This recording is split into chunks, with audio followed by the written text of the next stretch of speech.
को, लेकिन अब क्या है कि इस समय देश में पत्रकार टीवी पे कॉमेडी कर रहे हैं तो कॉमेडियन को आके यहाँ पे उनका काम करना पड़ रहा है, तो इसमें मेरा कोई दोष नहीं है। तो सबसे पहली बात तो ये कि अगर आप नरेंद्र बनकर इस दुनिया में आए हैं तो आप दाभोलकर बने।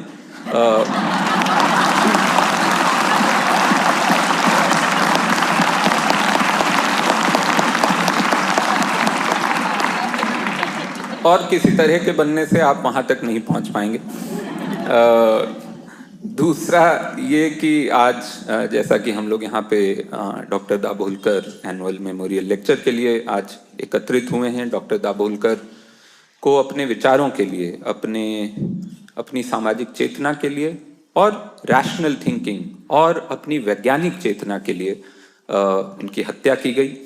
उनकी हत्या करने के लिए जो लोग आए वो बहुत परेशान थे उनसे, वो बहुत व्यथित थे कि कोई इंसान ये कैसे कह सकता है कि विज्ञान अंधश्रद्धा से बड़ा है, जबकि कोई बहुत रैडिकल बात नहीं है किसी भी समाज के लिए। ये कोई बहुत ऐसी भयंकर रेवोल्यूशनरी बात नहीं है ये कहना कि विज्ञान आस्था से या प्रसुप्त आस्था से बड़ा है। वो लोग ये मानते थे कि विज्ञान बड़ा नहीं है, आस्था बहुत बड़ी है। विज्ञान उसके सामने कुछ नहीं है, विज्ञान एक तुच्छ सी चीज है, आस्था बहुत बड़ी है। और अपनी बात प्रूव करने के लिए वो एक बंदूक लेकर आए। Gun powder 9th century China में वैज्ञानिकों ने बनाया।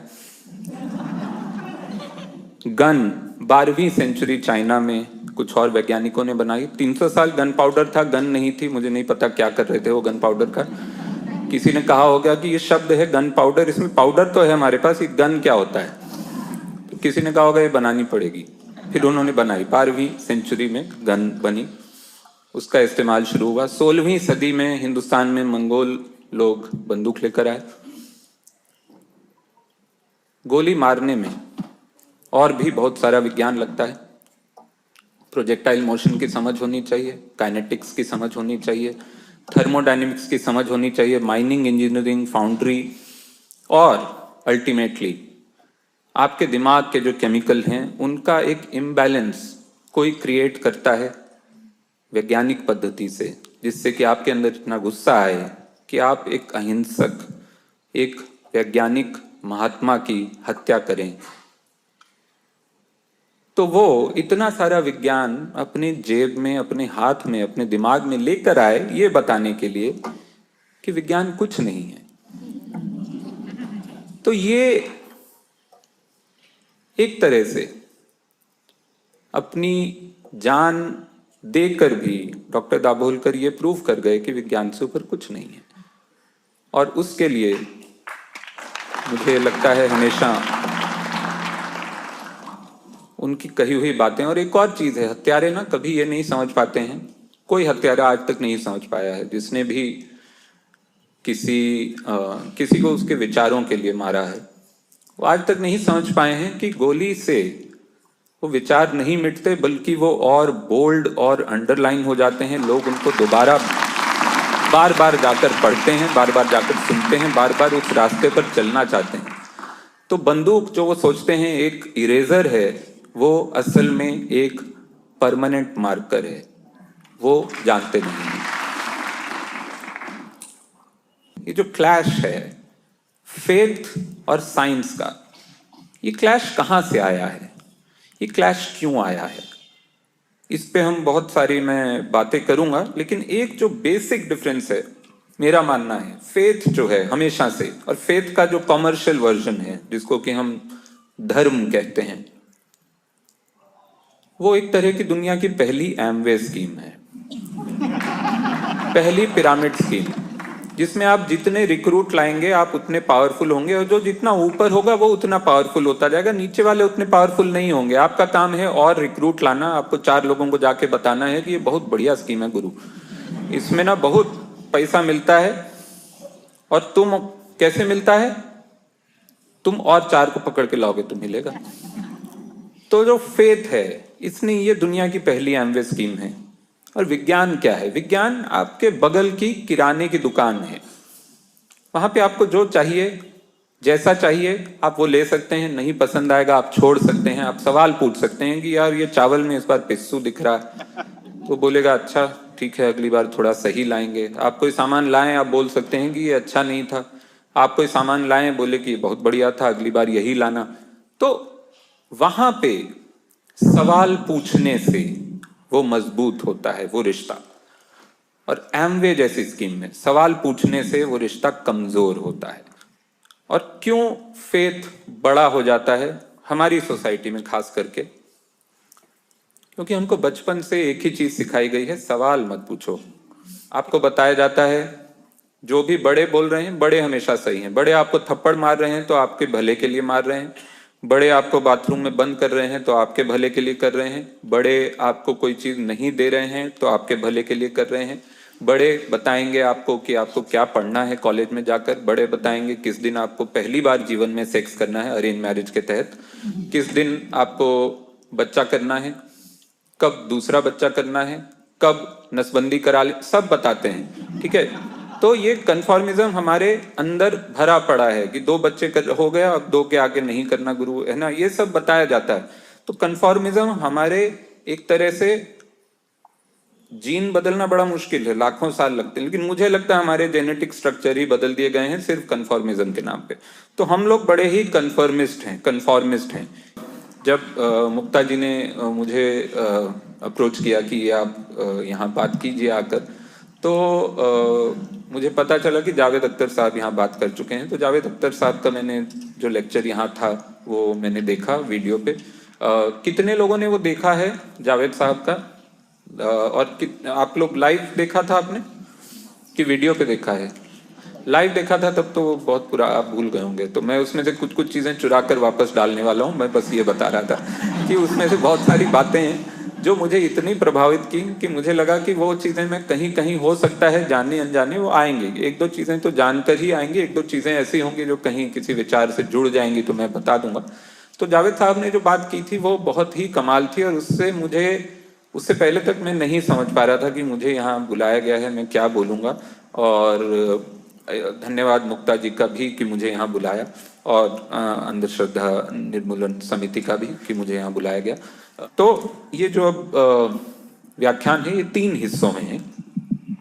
पहला हिस्सा है मेरी अपनी जर्नी, मेरा अपना सफर बचपन का, कहाँ से ये जो जिज्ञासा में जीवन है, तो जिज्ञासा मेरे जीवन में कहाँ से आई, कहाँ से शुरू होकर मैं यहाँ पहुंचा जहां पर मेरे अंदर ये सवाल आए, ये जिज्ञासा आई कि आस्था है क्या और विज्ञान है क्या। तो पहला हिस्सा वो है जहां पे मैं अपनी एक पर्सनल जर्नी की बात करूंगा। दूसरा हिस्सा है कि ये जो आस्था और विज्ञान का जो एक क्लैश है, ये क्या सिर्फ क्लैश है कि ऐसा भी है कि ये दोनों एक दूसरे के पूरक हैं कहीं, और किस तरह से पूरक हैं, किस तरह से साथ चल सकते हैं।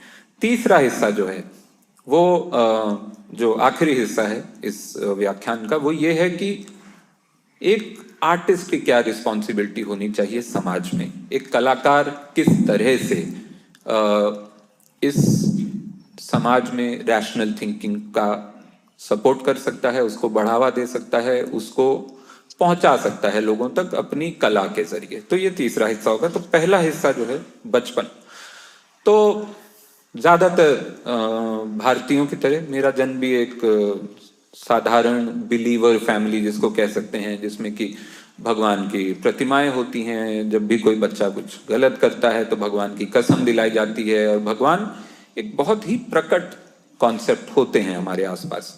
आपको लगता है कि भगवान हैं, आप मंदिर में जाते हैं तो आपके अंदर एक भावना आती है जो आपको बचपन से एक तरह से प्रोग्राम की गई है। कुछ चीजें हैं जो आपको लगता है कि हाँ यहाँ पे आकर आपको पवित्र महसूस हो रहा है, या यहाँ आकर आपको शांति महसूस हो रही है। बचपन से जो हर भारतीय घर में ज्यादातर जगहों पर ये एक तरह का एक माहौल दिया जाता है जहाँ पे आपको आस्था आपके लिए बहुत नेचुरल सी चीज होती है। फेथ एक बहुत नेचुरल चीज होती है, भगवान की उपस्थिति आपके जीवन में हर तरफ होती है। आप कुछ बुरा काम करते हैं तो आपको डराया जाता है कि भगवान देख रहे हैं, तो आप ऐसा न करें। आप कोई अच्छा काम करते हैं तो भगवान की तरफ से आपको तारीफ आपके माता पिता देते हैं या टीचर देते हैं कि ये भगवान की तरफ से ये शाबाशी है। तो ये हमेशा से हमारे घर में भी रहा।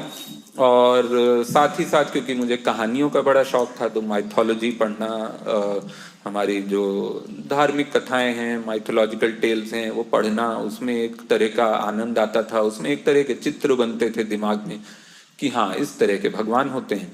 और 6-7 साल तक माइथोलॉजी पढ़ते पढ़ते वो चंदा मामा या इस तरह की जो पत्रिकाएं आती थीं जिनमें चित्र बने होते थे, भगवान का मैंने असली फोटो कभी नहीं देखा था। जो फोटो होते हैं जो मेरे रिश्तेदारों के थे, ऐसे ऐसे रिश्तेदारों के थे जो अब नहीं थे उस दुनिया में, लेकिन उनके फोटो थे। मैं बहुत बच्चा था। एक दिन किसी ने मुझे गांधी जी का चित्र दिखाया और कहा कि ये भगवान है। मैंने मान लिया, मुझे लगा हाँ ठीक है, ये मेरे इमेजिनेशन में जैसे भगवान थे जो चंदा मामा में दिखाए गए थे वैसे तो नहीं है, लेकिन हो सकता है ये भगवान हो। और फिर किसी ने यह भी बताया कि ये सतयुग में रहते थे। तो ये जब थे तब भारत में सतयुग था। तो फिर मुझे थोड़े साल बाद पता चला कि अच्छा सिर्फ 40 साल पहले सतयुग था। बहुत मैंने मिस कर दिया यार, 40 साल से सतयुग मिस हो गया है, कितना बड़ा बैड लक है। लेकिन मैंने माना कि ये गांधी जी भगवान है उस समय तक, क्योंकि हर अच्छा भाव आप भगवान के साथ जोड़ते हैं तो गांधी जी के साथ लोगों ने वो जोड़ा हुआ था, तो मेरे लिए वो भगवान हो गए। फिर ये टूटा कैसे? धीरे धीरे। सबसे पहले जब किताबें पढ़ने का शौक था तो फिर माइथोलॉजिकल के अलावा और किताबें पढ़नी शुरू हुई। सबसे पहले एक बच्चे का दिमाग जाता है मिस्ट्री में, कॉन्स्पिरेसी थ्योरीज में। तो बर्मुडा ट्रायंगल के बारे में हमने पढ़ा। बर्मुडा ट्रायंगल जब पढ़ा कि उसमें वहाँ प्लेन गायब हो जाते हैं। फिर पढ़ा हमने पिरामिड हैं, एलियन ने बनाए हैं। फिर हमने पढ़ा कि वो मम्मी का रहस्य होता है, जो पिरामिड के अंदर जो मम्मी है वो किसी को वो शापित कर देती है, या इस तरह की चीजें थी। ये बड़ी मिस्टीरियस थी। तो वहां से समझ आया कि एक और दुनिया है जो भगवान के बाहर की है। हाँ, उस दुनिया में एलियन है, लेकिन वो भगवान नहीं है, वो एलियन है। वो हमारे जैसे हैं, दूसरे प्लैनेट के मध्यवर्गीय एलियन होंगे। तो वो अपने अलग तरह से वो भी दुनिया को प्रभावित कर रहे हैं। तो एक और जीव है जो इंसान नहीं है और भगवान भी नहीं है, एक और जीव है दुनिया में। तो वहां से एलियन के बारे में पता चला। फिर और करते करते पढ़ना शुरू किया तो पता चला कि दुनिया में बहुत सारी मिस्ट्रीज हैं जो विज्ञान ने सॉल्व की हैं। धीरे धीरे पता चला कि अच्छा, पिरामिड भी उतनी बड़ी मिस्ट्री नहीं है जितनी हमको बताई गई थी। उसके लिए तरीके, लोगों ने थ्योरीज तो बनाई हैं कम से कम कि कैसे वो बने।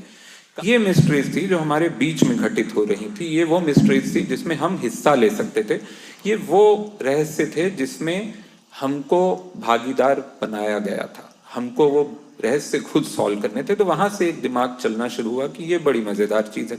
फिर 21 सितंबर 1995 को एक घटना हुई हिंदुस्तान में। पूरे देश में खबर फैली कि गणेश जी की जो प्रतिमा है वो दूध पी रही है। तो चमत्कार, भगवान ने अपने आप को प्रकट किया है। भगवान बता रहे हैं कि हम हैं और पूरा देश मान रहा है। तो मैं चला गया। मैं उस समय 15 साल का था और मेरे साथ एक दोस्त गया।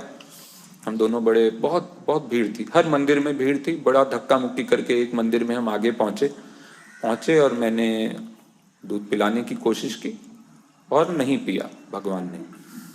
तो मेरे दोस्त ने कहा कि तेरा मन साफ नहीं है। तो मैंने कहा कि तू पिला के देख। उसने पिलाया, उसका भी नहीं पिया। मैंने कहा तेरा भी मन साफ नहीं? उसने कहा नहीं नहीं, मेरे दूध में यूरिया है। तो मैंने कहा कि भाई देखो, ऐसा है, तुमको अगर ये पता है कि दूध में यूरिया हो सकता है तो तुमको ये भी पता होना चाहिए कि कैपिलरी एक्शन नाम की एक चीज होती है। आधा विज्ञान पता है, वो वाला विज्ञान पता है जिससे कि तुम्हारी आस्था स्ट्रांग होती है। वो वाला विज्ञान तुम नहीं मान रहे हो जिससे कि सच उजागर होता है।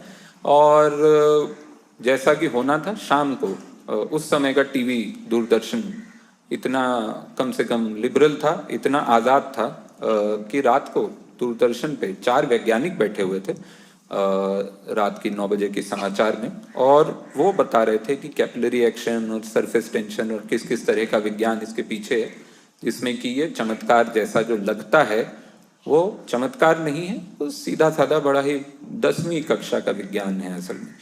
तो उस समय दूरदर्शन ये करता था। आज अगर ये हो जाए तो आप सोचिए, आज के चैनल कुछ 6 दिन तक यही कर चैनल, आप, मैं इमेजिन कर सकता हूं उनकी ग्रीन स्क्रीन दूध से उबल रही होगी।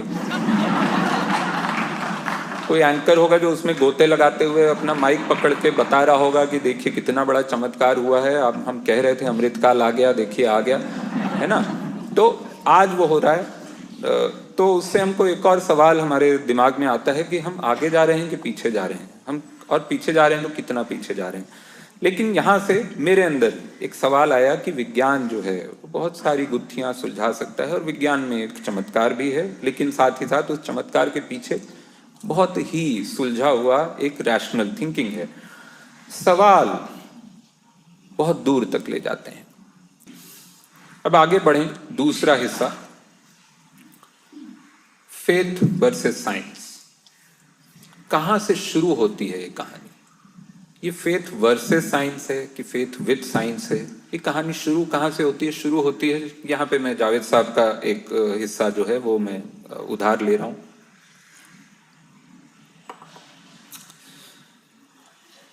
शुरू हुई बात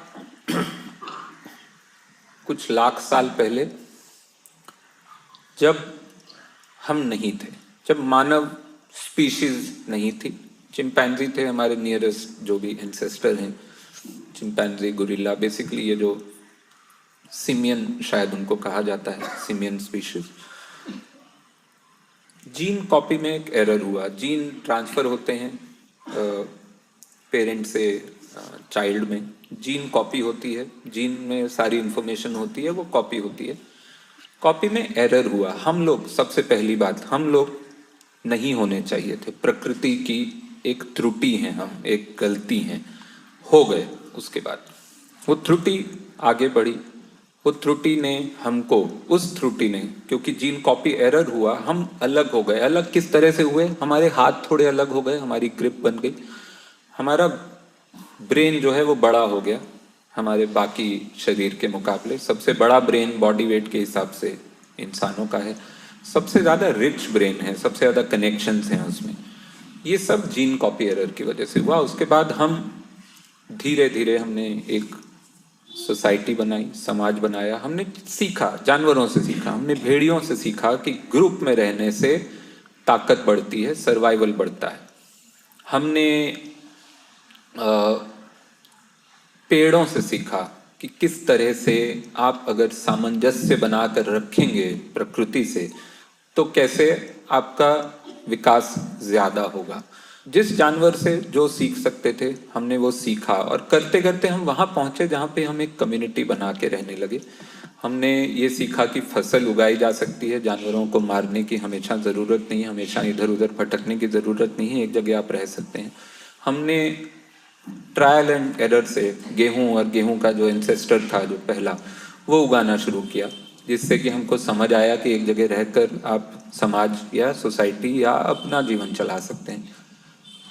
उसके बाद हमने नेचर को ऑब्जर्व करना शुरू किया, जो सब जानवर करते थे, लेकिन किसी जानवर के अंदर वो सवाल नहीं आता था कि ये बिजली क्यों चमक रही है, किसी के अंदर ये सवाल नहीं आता था कि हम मरते क्यों हैं। मरने का दुख आता था, शोक, क्षोभ, गुस्सा बहुत सारे जानवरों को आता है। बहुत सारे जानवर हैं जिनमें डेथ रिचुअल है, कौओं तक में है, कौओं में है, और सिमियन पूरी रेस में है। बहुत सारे जानवरों में है जिनको दुख होता है जब उनका कोई साथी मर जाता है, लेकिन उनके अंदर सवाल आता है क्या कि जीवन क्या है और मृत्यु क्या है और ये कहाँ से आती है। ये सवाल हमारे अंदर आए क्योंकि हमारा ब्रेन बड़ा हो चुका था, हमारे ब्रेन के अंदर कनेक्शंस थे जो चीज़ों को बहुत जल्दी सीख लेते थे, पास डाउन कर देते थे इन्फॉर्मेशन। हमारी इन्फॉर्मेशन जो बाकी जानवरों की जो इन्फॉर्मेशन होती है वो सिर्फ एक जनरेशन ट्रांसफर होती है, कई जनरेशन होती है, लेकिन वो बहुत ही बेसिक ट्रेंड्स होते हैं। जो पिछली जनरेशन में सीखा है वो हम आगे पास करने लगे, उसमें बहुत सारे कॉन्शियस सवाल थे, वो सवाल हमको परेशान करने लगे। उन सवालों से हमने सबसे पहली आस्था जोड़ी। हमारे पास सवाल बहुत थे, जवाब नहीं थे। जवाब जब नहीं थे तो दो तरह के लोग आए, एक वो जो उन सवालों का जवाब ढूंढने लगे, एक वो जो उन सवालों का जवाब ढूंढने का नाटक थोड़ा सा भारी शब्द है। अब क्या जरूरत थी उनकी वो नहीं कहा जा सकता। नाटक में ऐसा लगता है कि हाँ वो बहुत ही चालू थे, जरूरी नहीं वैसे होंगे। लेकिन जरूर उन्होंने जवाब देने शुरू किए। उन्होंने कहा कि वो कम्युनिकेट कर सकते हैं एक दूसरी दुनिया से, और उनको पता है कि ये क्या है। उनको पता है कि ये सब अलग अलग तरह के भगवान हैं, और ये भगवान कभी हमको सजा देते हैं, ये भगवान कभी हमको इनाम देते हैं। तो आस्था ने समाज को जोड़ा, क्योंकि समाज को उस समय जब आपके पास बहुत सारे सवाल हों तो आपको कोई भी जवाब अच्छा लगता है, कम से कम वो डेफिनेटिव जवाब हो, कोई हो जो आपको बता दे कि ये सही है और ये गलत है। आपको उसके आगे नहीं सोचना है। आपके पास और बहुत सारी चीजें हैं सोचने के लिए। आपको गेहूं उगानी है, आपको शेर से बचना है, आपको देखना है कि आपका जो बच्चा है जो कुपोषण से कहीं उसको कुछ हो ना जाए।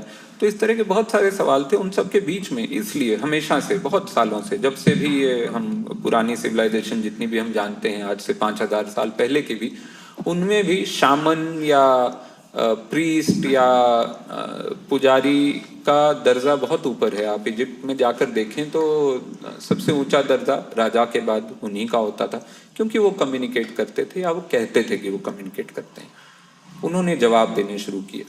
साथ ही साथ उन्होंने ही करीब करीब शायद पिछले 400 साल पहले तक चर्च, टेम्पल, मॉस्क, सब जगह से साथ में साइंटिफिक रिसर्च को फंड किया जाता था। हर सिविलाइजेशन ने किया है। आप आर्यभट्ट देख लें, आप अल अल ख्वारिज्मी देख लें जिन्होंने अलजेब्रा बनाया, आप माइकल एंजेलो देख लें जिनका एक तरह का सिस्टीन चैपल जो है, या लियोनार्डो डा विंची देख लें, या गैलीलियो या कोपरनिकस।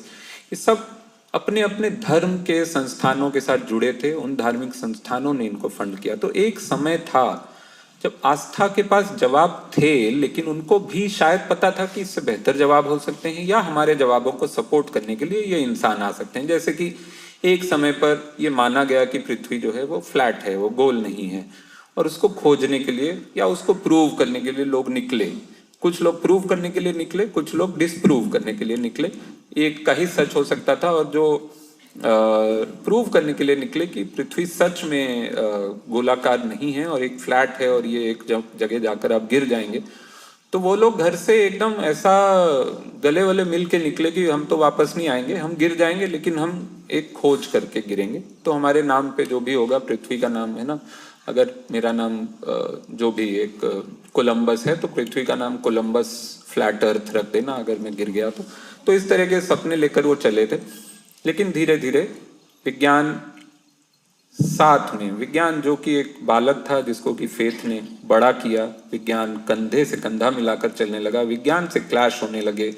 एक टाइम पे फेथ ने उनको बोला कि अब तुम अपनी हद से बाहर जा रहे हो, तुमको सिखाना पड़ेगा। बहुत लोगों ने फिर वापस अपने शब्द वापस लिए, या अड़े या लड़े रहे, और फिर कईयों को बहुत तरह तरह की चीजें झेलनी पड़ी, बहुतों को मृत्यु दंड दिया गया। पर चीजें बदली पिछले 300-400 साल में। पिछले 300-400 साल में कुछ चीजें हुई जिसके लिए आस्था तैयार नहीं थी। एंटीबायोटिक्स, सर्जरी, इंडस्ट्रियल रेवोल्यूशन, और उसके अलावा जो भी आज हम जिसको मानते हैं कि कम्युनिकेशन की दुनिया, या एयरप्लेन या यातायात के साधन जो बढ़े, इन सब चीज़ों ने अचानक से विज्ञान को बहुत बड़ा बना दिया। तो इस समय जो आप क्लैश देख रहे हैं, जो पूरी दुनिया में चल रही है, सिर्फ हमारे देश में नहीं चल रही है, बहुत बड़ी क्लैश है इस समय, जो जिसको लोग बोलते हैं क्लैश ऑफ सिविलाइजेशन, बहुत लोग बोल रहे हैं। लेकिन मेरे हिसाब से ये clash of two basic beliefs है जो दोनों हमारे अंदर हैं, और वो दोनों कॉन्फ्लिक्ट सिर्फ बाहर नहीं चल रहे हैं। ऐसा नहीं है कि एक संस्थान दूसरे संस्थान से लड़ रहा है, हमारे अंदर हम लोग हर रोज लड़ रहे हैं। और ये क्लैश हमारी उन दो चीज़ों का है, उन दो चेतनाओं का है जिससे हम बने हैं, जिससे हम आज से 30,000 साल पहले या 50,000 साल पहले जो निएंडरथल पहला होमोसेपियन बना, उसकी जो शुरुआत थी और उसके अंदर जो कॉन्फ्लिक्ट था, वो अब जाकर खुलकर सामने आया है। अब तक वो कॉन्फ्लिक्ट बड़ा शांत था, अब तक क्योंकि हम लोग बहुत सारी और चीज़ों में उलझे हुए थे। अब जाकर हमारे अंदर विज्ञान ने और आस्था ने, दोनों ने खुलकर यह आवाज़ अंदर से लगानी शुरू की है कि मैं हूँ इंसान, तुम नहीं हो दूसरे वाले को कहना। तो वहां पे आकर हम अटके हैं। और इसके साथ ही अब जो दो तीन चीजें जो जावेद साहब ने, यहाँ मेरा जो पर्सनल व्यू है आस्था को लेकर, खास करके ऑर्गेनाइज्ड आस्था या ऑर्गेनाइज्ड रिलीजन जिसको कहते हैं, इसमें बहुत सारे पैराडॉक्स हैं। एक है सबसे पहला जो जावेद साहब ने बात की थी, हायर एनर्जी। कुछ लोग हैं जो बोलते हैं कि मैं तो भगवान में नहीं मानता लेकिन मैं एनर्जी को मानता हूँ, है ना। बहुत सारे लोग ऐसे हैं, बहुत सारे वैज्ञानिक, डॉक्टर, खास करके जो थोड़े पढ़े लिखे होते हैं, जिनको ये कहने में शर्म आती है कि मैं भगवान को मानता हूँ, वो उन्होंने एक यूफेमिज्म निकाला है। वो कहते हैं कि मैं तो हायर एनर्जी को मानता हूँ। कोई तो है, कोई ताकत है जो दुनिया चला रही है, जिसने दुनिया बनाई है। तो मेरे पास कुछ सवाल हैं। ये हायर एनर्जी कितनी हायर है? ये किस किस चीज को कंट्रोल कर रही है? क्या ये पूरी दुनिया को कंट्रोल कर रही है? क्या ये जितने भी क्राइम हो रहे हैं, जितनी भी बुरी चीजें हो रही हैं, क्या ये भी उसके ऑर्डर से हो रही हैं? या वो उसने छोड़ दिया है, सिर्फ जो अच्छे काम हैं दुनिया में वो हायर एनर्जी से हो रहे हैं? तो एक ही इंसान अगर दिन में मान लीजिए एक गरीब की रोटी छीनता है और शाम को वो वही रोटी किसी दूसरे गरीब को दे देता है, तो हायर एनर्जी ने इसमें से कौन सा काम करवाया है? सिर्फ दूसरा वाला। और पहला वाला काम उससे किसने करवाया है? अगर वो पहला वाला काम या तो उसने खुद किया है या हायर एनर्जी का एक नेगेटिव पोर्शन है उसने करवाया है। तो हायर एनर्जी, पहली बात तो दो हो गई, तो उतनी हाई नहीं है, इतना उसका कंट्रोल नहीं है। अगर आप कहें कि ठीक है, दो भी मैं मान लेता हूँ। अब जो तीसरा काम है, मान लीजिए वो आदमी दोनों में से ना अच्छा कर रहा ना बुरा, वो सो रहा है, उस पे कौन सी एनर्जी? फिर कोई लेजी हायर एनर्जी है जो बोल रही है कि मैं तुम्हारा सोना कंट्रोल करती हूँ। अच्छा वाला वो करवा रहा है, बुरा वाला वो तीसरा करवा रहा है। फिर इस तरह से फिर तो 50-100 हायर एनर्जी हो जाएंगी। तो ये हायर एनर्जी है कि ये मतलब ये कैबिनेट है ऊपर पूरा बैठा हुआ, जो हर छोटे मोटे काम आपके दिन भर। और यही कैबिनेट अगर दुनिया के कितने जितने भी हम हैं इस समय, अब तो गिनती करना ही, मैं एक तो अरब खरब ये सब है ना, जो शब्द जो हैं अब वो बेमानी हो चुके हैं। तो बस इतनी सारी हायर एनर्जी हैं जो दिन में के हर सेकंड पे आपका कंट्रोल कर रही हैं। तो वो उनको अपना कोई काम नहीं है क्या? वो कितनी उनकी बोरिंग जिंदगी होगी कि वो ये कर रहे हैं कि अच्छा अब इसको बोलते हैं कि पानी पी ले भाई, तो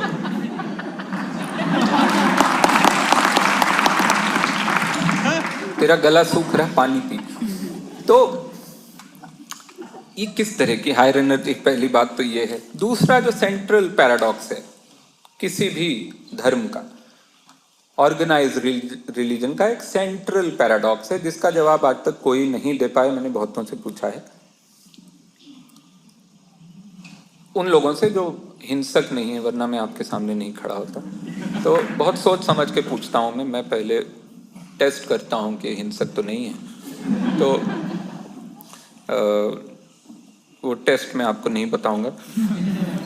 तो जो सेंट्रल पैराडॉक्स है हर ऑर्गेनाइज रिलीजन का, वो ये है कि आप कहते हैं कि हमारे भगवान ने पूरी दुनिया बनाई, दुनिया का एक एक पत्ता बनाया।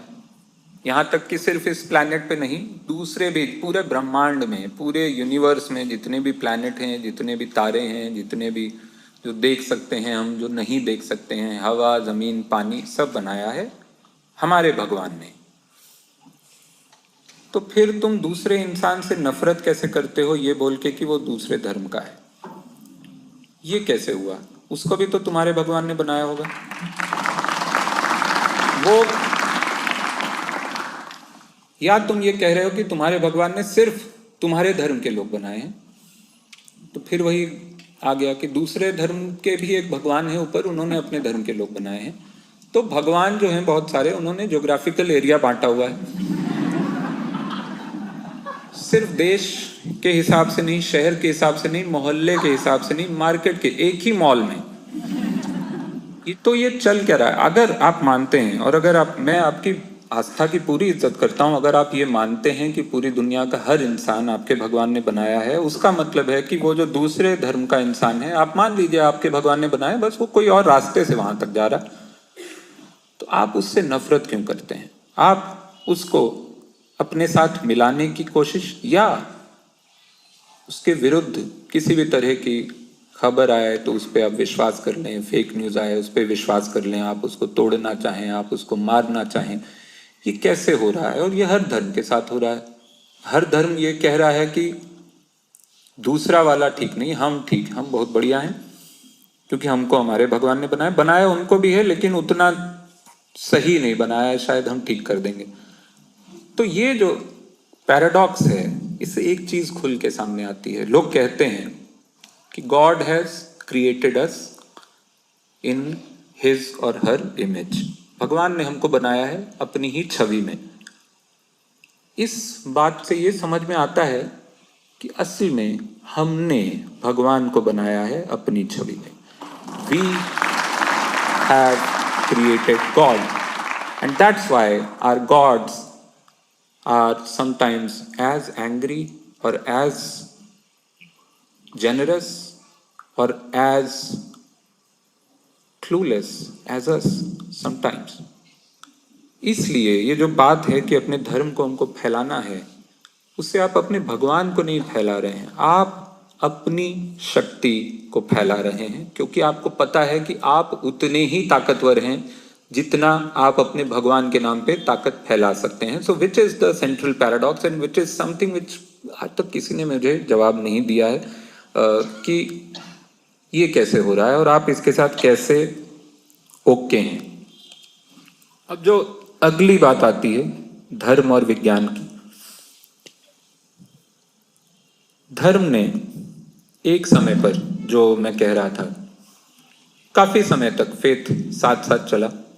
फेथ ने कोशिश की समाज को जोड़ने की।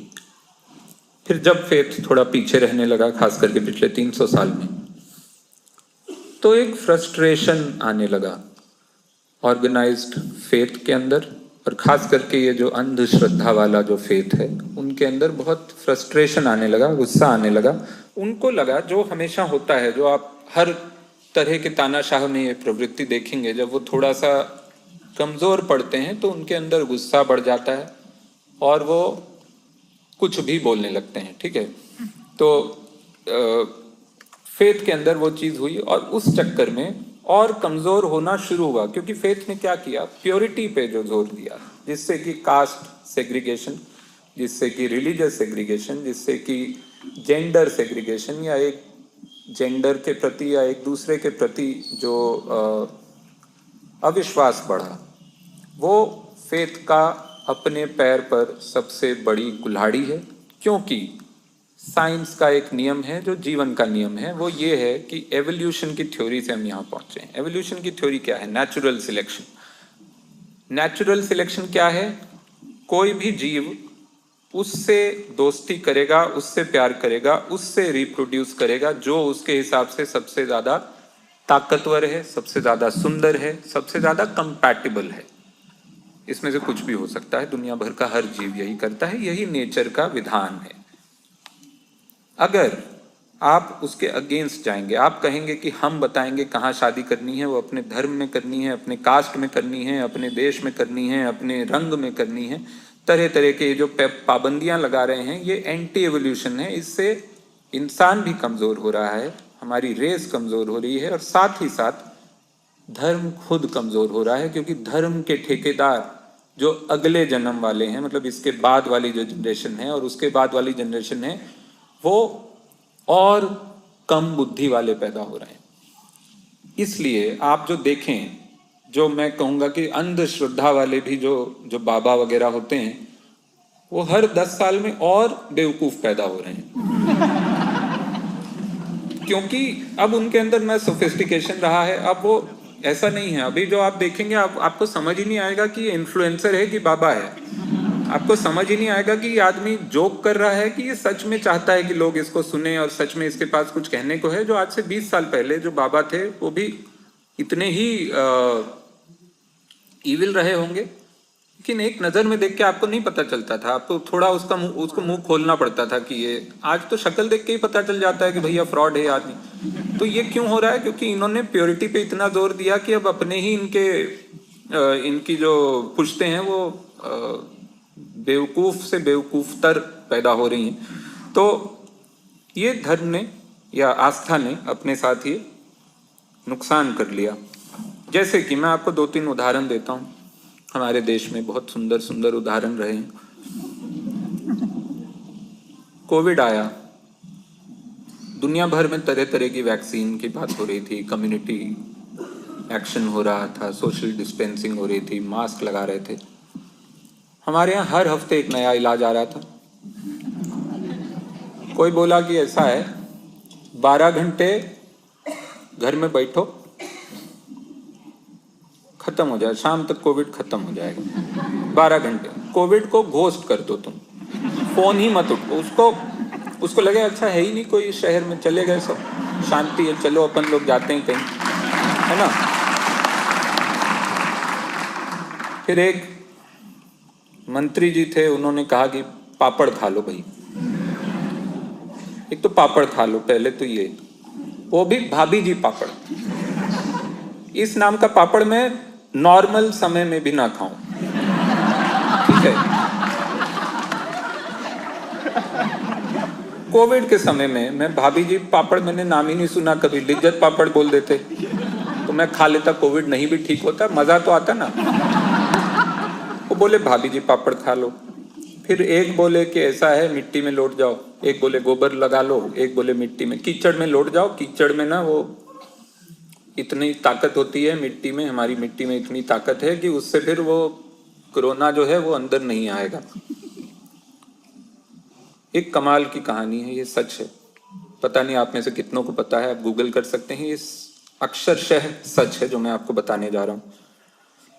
गोवा में एक इंसान कोविड के ठीक बीच में, हाँ बहुत भयंकर कोविड चल रहा था उसमें, एक इंसान सुबह उठा, उसको सपने में कोविड की वैक्सीन आई थी, उसका फॉर्मूला आया था। कोई भी साधारण आदमी ऐसे में क्या करेगा, वो अपने आप को 2 थप्पड़ मारेगा और सपने को भुलाने की कोशिश करेगा। इसने क्या किया, इसने एक चिट्ठी लिखी भारत सरकार को कि मुझे सपना आया है, उसमें कोविड की वैक्सीन का फॉर्मूला आया है। ऐसे में सरकार क्या करेगी, सरकार किसी को भेजेगी कि इसको 2 थप्पड़ मारो और इसको बोलो सपने को भूल जाए, आज के बाद सोना ही नहीं है। तुम्हारी आंखों में हम लगा रहे हैं वो क्लिप, अब तुम नहीं सोओगे जीवन भर। सरकार ने क्या किया आप सोचिए, सरकार ने आयुष मिनिस्टर को भेजा। वो मिनिस्टर ने फोन नहीं किया, क्योंकि उस समय वो 12 घंटे वाला लॉकडाउन था, उनको बताया गया था कि फोन करोगे तो कोविड को पता चल जाएगा कोई है यहाँ। तो वो गए गोवा, ये सत्य कथा है। वो गए गोवा उसके घर, उससे मिलने, कहा भाई सुना है आपने कोई फॉर्मूला देखा है सपने में। ऐसा नहीं, उस आदमी ने झूठ नहीं बोला, उसने ऐसा नहीं कहा कि मेरी एक रिसर्च लैब है और मैंने ये फॉर्मूला बनाया है, उसने सत्य कहा। और सत्य कभी कभी इतना आकर्षक होता है कि भारत सरकार अपने मंत्री भेज देती है।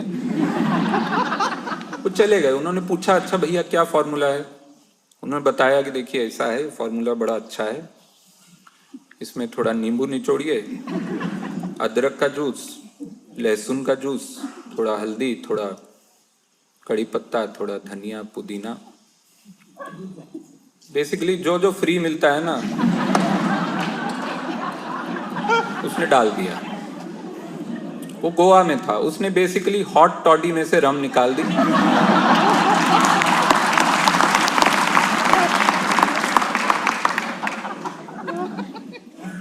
मिनिस्टर ने बोला सही है, बढ़िया लग रहा है, तो इसमें क्या ही बुरा होगा, अच्छा है चलो टेस्ट कर लेते हैं। तो वो भेजा गया, सरकार ने वो लैब में भेजा वो फॉर्मूला टेस्ट करने। ये पूरा पूरा सच है, इसमें कुछ भी झूठ नहीं, ये हुआ कोविड के बीच में। तो दुनिया के बाकी देशों ने कोविड को वैक्सीन से हराया है, कम्युनिटी एक्शन से हराया है, सोशल डिस्टेंसिंग से, किसी ना किसी तरह की रैशनल थिंकिंग, हमने उसे जलील करके भेजा है।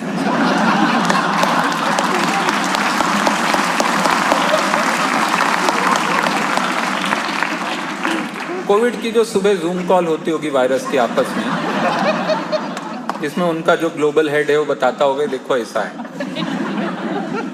आपने घबराना नहीं है, आज कुछ भी हो सकता, आज हो सकता है ये लोग वैक्सीन बना लें, बड़े दिनों से ट्राई कर रहे हैं, हो सकता है तुम में से 10-12 को वैक्सीन लग जाए, तुम मर जाओ, लेकिन हमको ये दुनिया पे कब्जा करना है, हमको डरना नहीं है, कुछ भी हो जाए हमको डरना नहीं है। यस बॉस, वो 50 विंडो खुले हुए हैं जूम पे, और शाम को वही जूम कॉल हो रही है, उसमें वो 50 के 50 जो हैं वो कीचड़ में लिथड़े हुए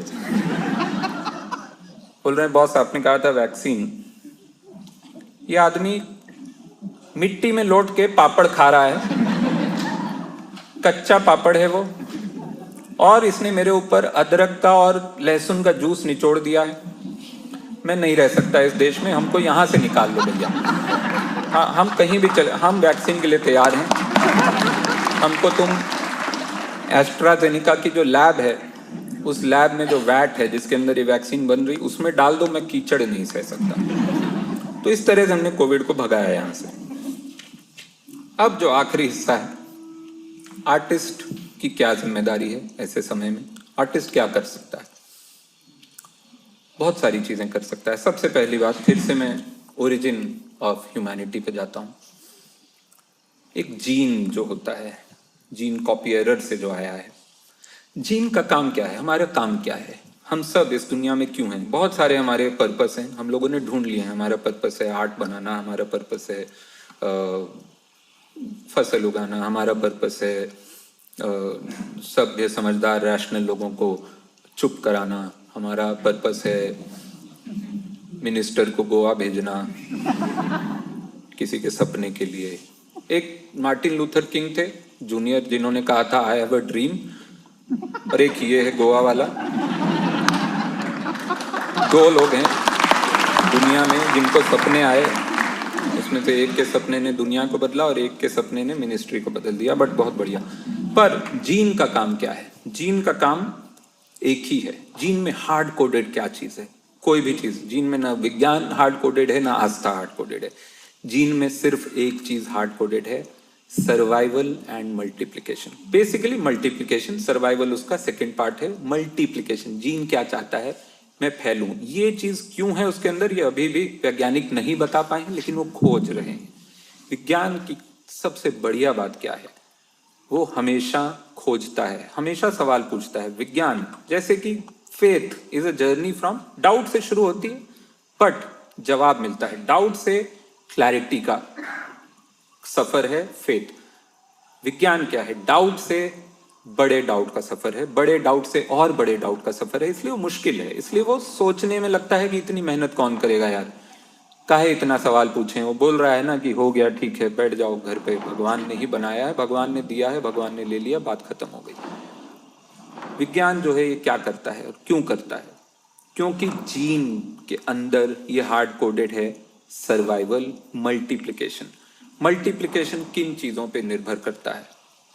4 बहुत बड़ी चीजों पे निर्भर करता है। पहला ये है कि ये जो आसपास हो रहा है, कहीं ये हमारे लिए खतरा तो नहीं है। जहां से इंसान ने पहला सवाल शुरू किया कि ये बिजली से हमको खतरा तो नहीं है, ये जो पौधा है ये खाने से मैं मर तो नहीं जाऊंगा। ये खतरा जो है, जो हमारी हर चीज में हार्ड कोडेड है, हर एनिमल में, जो रेप्टिलियन ब्रेन जिसको हम कहते हैं, फाइट और फ्लाइट, वो आज भी है। अभी यहाँ पे जरा सा मान लीजिए, यहाँ पे ये माइक ही गिर जाए या ये टेबल गिर जाए, अचानक से हम में से बहुत लोगों को झटका लगेगा, ठीक है, हम लोग डर जाएंगे। भले ही वो बहुत दूर गिर रहा है, आपके ऊपर नहीं गिर रहा है, आप डरेंगे, क्योंकि हमारे अंदर वो जीन ने कहा है ये खतरा है। कोई भी चीज गिर रही है, बहुत नजदीक नहीं गिर रही है, तो भी खतरा है। हमारे अंदर जीन ने वो चीज दी है, सर्वाइवल इंस्टिंक्ट, मल्टीप्लिकेशन। तो पहला हमको क्या चाहिए? हमको जवाब चाहिए। We need answers to feel safe on this planet. Second thing we need stories. ये क्यों चाहिए जीन को? क्योंकि स्टोरीज से हमने कम्युनिकेशन करना सीखा। बहुत सारी थ्योरीज हैं जिनमें ये कहा जाता है कि इंसान इंसान बना क्योंकि हम कहानियां सुना सकते थे। कहानियों में हमने इंफॉर्मेशन कोड की, जो बहुत सारे धार्मिक ग्रंथों में भी है। जिस तरह की इंफॉर्मेशन उसमें कोड करके, वो कई बार वाचन परंपरा से आई है, कई बार लिखित परंपरा से आई है, लेकिन वो इंफॉर्मेशन है अगली जनरेशन के लिए। कहानियां बड़ी जरूरी हैं सर्वाइवल के लिए, जीन मल्टीप्लिकेशन के लिए। तीसरी चीज क्या जरूरी है कि कम्युनिटी बिल्डिंग। कम्युनिटी में आप सरवाइव कर सकते हैं। इंसानों ने देखा कि भेड़िए कैसे सरवाइव कर रहे हैं। भेड़िए झुंड में रहते हैं, इसलिए वो शेर से भी नहीं घबराते हैं, उनका पूरा झुंड मिलकर, शेर अकेला चलता है, शेर को भगा देते हैं।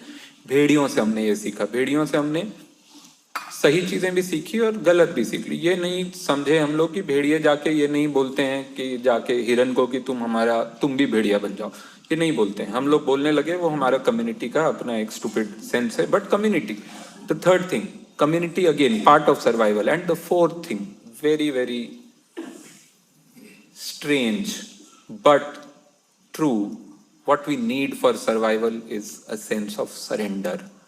सरेंडर से क्या होता है? सरेंडर से हमारी नर्व्स काम होती हैं। हमको लगता है कि हाँ, हम यहाँ बैठ सकते हैं, ये चीज हमको सहारा देती है। वो सरेंडर हमारे लिए बहुत ज्यादा जरूरी है। इसीलिए हमने भगवान, आस्था, धर्म, बहुत सारी चीजें बनाई। लेकिन वही सरेंडर आपको असल में ध्यान से देखें तो विज्ञान देता है, हम बस उसको सरेंडर नहीं मानते। अगर आपको मान लीजिए बुखार हुआ, आप तुरंत पैरासीटामोल लेते हैं, डोलो लेते हैं, जो भी लेते हैं। बहुत, आप गोवा से हैं तो आप जानते हैं, आप नींबू वींबू ले लेते हैं। लेकिन सरेंडर आपको तुरंत आपके अंदर डर नहीं आने देता है। आपको पता है बुखार हो गया, 100 हो गया, 101 हो गया, तुरंत गोली लेंगे, सुबह तक ठीक हो जाएगा। ये सरेंडर है। बहुत सारी विज्ञान की चीजें, आप इस कुर्सी पे बैठे हैं, आपके अंदर ये डर नहीं है कि वो गिर जाएगी, क्योंकि वो वैज्ञानिक तरीके से बनी है। आप यहाँ पे बैठे हैं, ये छत बनी है, आपको कोई भी डर नहीं है किसी भी तरह का। ये सब विज्ञान है। विज्ञान ने हमको ऐसी ऐसी चीजें दी हैं जो हम सोच भी नहीं, कई बार हमको पता भी नहीं चलेगा। यहाँ पे बहुत सारे लोग, मतलब अगर इस धरती पे अब तक, मैं एक रैंडम नंबर बोल रहा हूँ कि मान लीजिए 500 खरब लोग रहे हैं जब से,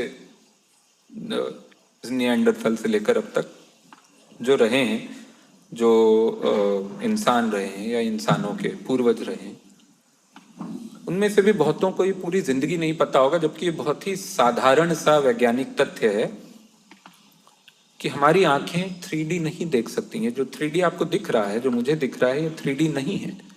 हमारी आंखें सिर्फ 2D देख सकती हैं। ये दो अलग कैमरे हैं। एक कैमरे से कोई भी आप 3D बना सकते हैं क्या? एक कैमरे से आप कोई भी फोटो ले लें, दुनिया भर का कितना भी एडवांस कैमरा हो, क्या वो 3D लगता है? आपको 3D चश्मा लगाना पड़ता है। वो 3D चश्मा जो फिल्म को 3D बनाता है, वो 3D चश्मा हमारे अंदर है, लेकिन वो चश्मा असल में नहीं है। वो चश्मा एक इक्विपमेंट नहीं है। वो चश्मा सिर्फ हमारा ब्रेन है और उसके दो नर्व्स हैं, जो इन दो 2D इमेजेस को, जो दोनों आंखों से दो अलग 2D इमेज बन रहे हैं, उनको वो स्टीरियोस्कोपिक विजन जिसको हम कहते हैं, वो ब्रेन उनको जोड़ के, दो इमेजेस को जोड़ के हमको आभास देता है कि हम 3D इमेज देख रहे हैं। ये कितनी कमाल की साइंस है, ये कितना कमाल का विज्ञान है, लेकिन हम नहीं जानते। लेकिन विज्ञान हमारे अंदर है और उसको हमने सरेंडर, जैसे कि इस विज्ञान को हमने पूरी तरह से, हम इसके सामने नतमस्तक है, हमको पता भी नहीं है, इतना ज्यादा हम इसके अंदर हैं कि हम दुनिया को 3D मान रहे हैं। वो सच नहीं है।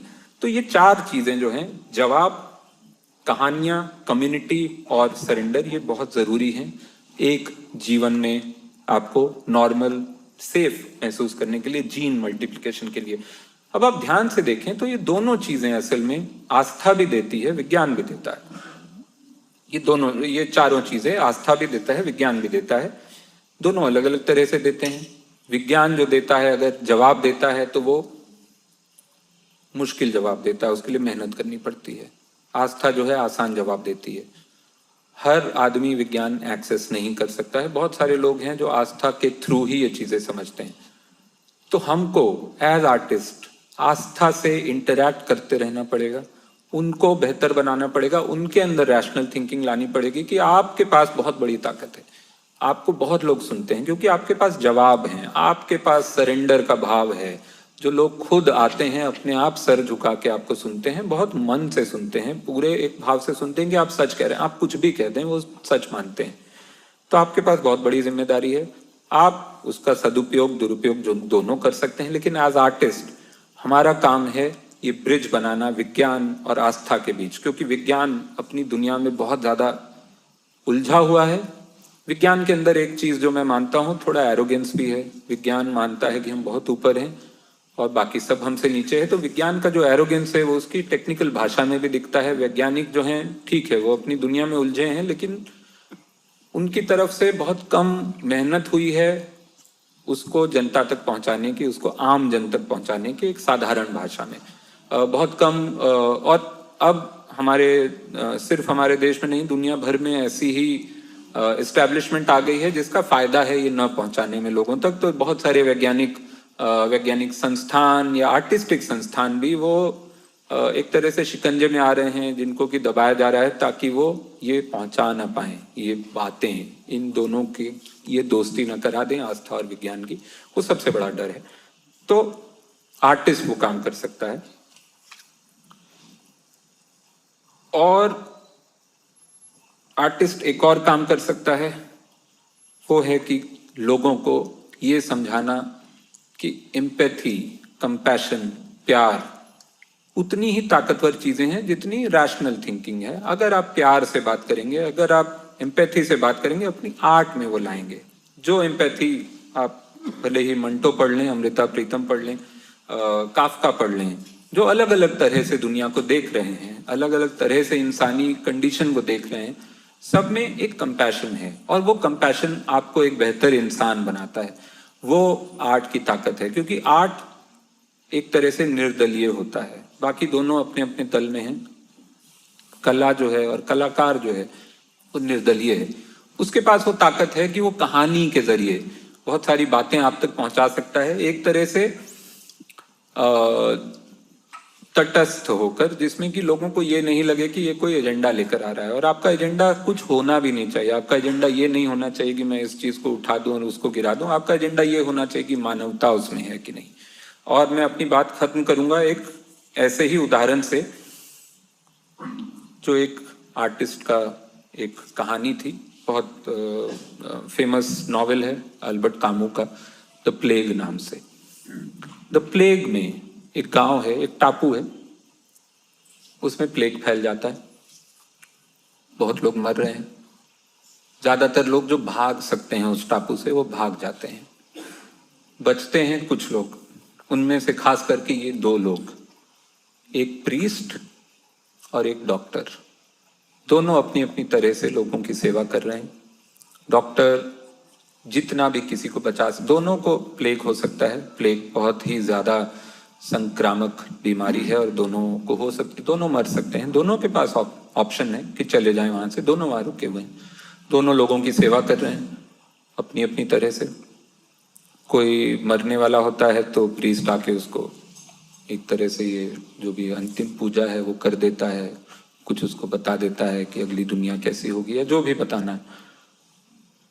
या डॉक्टर के साथ मिलकर मदद करता है, किसी को उठा के कहीं पहुंचाना है, दवा देनी है। ये दोनों मदद कर रहे हैं। एक दिन जो प्रीस्ट है वो डॉक्टर से पूछता है कि भाई ऐसा है, मैं तो ये भगवान की सेवा मान के कर रहा हूं, मुझे तो इसका पुण्य मिल रहा है, तुम यहां क्यों टिके हो, तुम क्यों नहीं चले गए? तो डॉक्टर जो कहता है वो बड़ा जरूरी है मेरे लिए। तो डॉक्टर कहता है, because I am a human and human beings are decent people, that's his only answer. हम अच्छे लोग हैं, हम बेहतर लोग बन सकते हैं हमेशा, हम समझदार लोग हैं, चेतना हमारे अंदर है, विवेक हमारे अंदर है, रैशनल थिंकिंग हमारे अंदर है। इसको सिर्फ हमको समझना है और सामने लाना है। धन्यवाद।